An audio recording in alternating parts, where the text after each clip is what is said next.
Hi guys! కూకట్పల్లిలో ఉన్న Shiv home మాల్‌కి వచ్చేసాం. షాప్ అయితే చాలా చాలా బావుందండి.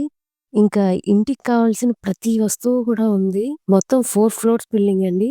ప్రతి ఐటెమ్ మీద కూడా వాళ్ళ డిస్కౌంట్ ప్రైస్ ఉంది. మీరు హైదరాబాద్‌లోనే ఉంటే గనక తప్పనిసరిగా విజిట్ చేయాల్సిన ప్లేస్ అండి. ఇక్కడైతే ఆల్ వెరైటీస్ ఉన్నాయి. అన్నీ చూపించలేం కదా షార్ట్‌లో. మేమైతే కేసరాల్ సెట్స్ తీసుకుందామని ఎళ్ళాము. 1700 నుంచి 2000, 3000 వరకు ఉన్నాయి. ఇదైతే సింగిల్ పీస్ 445. దీంట్లోనే సెట్ కూడా ఉంది. కొన్నైతే హాట్ ప్యాక్స్‌తో పాటుగా ఓన్లీ సర్వింగ్ డిష్‌లు కూడా ఉన్నాయండి. అవి కూడా సెట్స్ ఉన్నాయి. చూడండి లేటెస్ట్ మోడల్స్ ఎంత బాగున్నాయో. ఇలా సింగిల్ పీసెస్ కూడా చాలా ఉన్నాయి. డెకరేటివ్ ఆర్టికల్స్ దగ్గర నుంచి మొత్తం హోమ్ ఫర్నిషింగ్ అంతా kitchen appliances, dining cutlery, stainless steel, German silver, aluminium ఇలాంటివైతే చాలా ఉన్నాయండి. Even bed sheets, curtains, sofa covers ఇంకా ఆల్మోస్ట్ అన్నీ మస్ట్ విజిట్.